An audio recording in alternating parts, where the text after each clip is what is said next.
एक मेरा मनदीप मनदीप था मैडम, वो मैंने 55 रुपए पे 2000 शेयर लिए थे। एक मेरा इरेडा है, हाँ। तो अभी 2 दिन से तो वो काफी ज्यादा नीचे चला गया, तो वही सोच रहा था कि कब तक क्या हो इरेडा पाएगा आपने कितने उसका। भाव पर लिया है? इरेडा मैडम मैंने लिया है 173 पे। 173 पे लिया हुआ है। और ये आपने क्या जी हाँ नजरिया जो है बनाकर रखा था?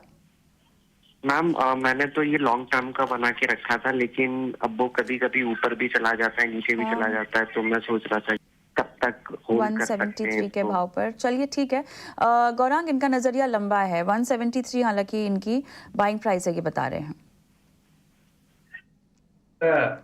हाल फिलहाल तो कोई स्टैंड अलोन कवरेज है नहीं, लेकिन एक बात बिल्कुल कहना चाहूंगा कि जब इसका आईपीओ आया था आईरेडा का, तब लंबी अवधि के लिए हमने निवेशकों को निवेश करने की राय दी थी। और जो स्तर पे आईपीओ दिया गया था, जो स्तर मेरे ख्याल से 200 के पार भी पहुंचा था या 200 के करीब भी पहुंचा, और फिर एक दायरेबंद कारोबार, नीचे की सर्किट ऊपर की सर्किट।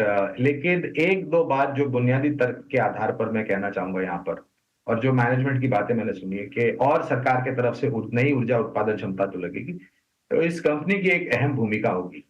और खास करके जो नई ऊर्जा उत्पादन जुड़ेगी वो सोलार और विंड होगी, यानी कि क्लीन एंड ग्रीन एनर्जी, जहां पर ये कंपनी का मेरे ख्याल से एक बहुत अहम भूमिका और अदाकारी सामने आएगी। मैनेजमेंट ने ये भी कहा था कि ऑर्डर बुक इस वित्तीय वर्ष, नया वित्तीय वर्ष FY25 के लिए बहुत सक्षम और मजबूत है, और आने वाले वर्ष में वो उतना ही मजबूत रहेगा।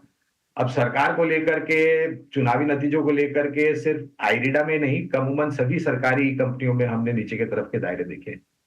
तो फिलहाल कवरेज नहीं, लेकिन अगर मैं उस आईपीओ नोट को एक आधार बना करके चलूं, और जो कुछ थोड़ा बहुत समय हुआ है इस कंपनी को लिस्ट होकर के, तो और जो भविष्य में नई ऊर्जा उत्पादन होगी और कंपनी ने जो ऑर्डर बुक को लेकर के टिप्पणियां करी है, तो भविष्य काफी उज्जवल लगता है।